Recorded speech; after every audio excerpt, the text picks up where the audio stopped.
गोष्ट मला आठवली.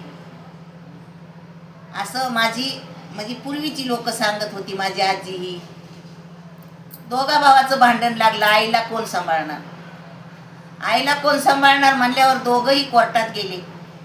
आणि कोर्टात जज साहेबापुढं ती प्रश्न मांडला, आईला कोणी सांभाळायचं. कोर्टानं निर्णय दिला, 1 महिना तू सांभाळ, 1 महिना तू सांभाळ. तर एका मुलानं त्यातला प्रश्न विचारला, साहेब 1 महिन्यात 30 दिवस असतात, तर दुसऱ्या महिन्यात 31 दिवस असतात, मग वरचा 1 दिवस कोण सांभाळणार आईला. कोर्टाने पुन्हा सांगितलं, वरांड्यात झोपवा तिला. अरे 9 महिना 9 दिवस ज्या माऊलीने तुम्हाला पोटात वाढवलं त्याची तरी थोडी लाज राखा.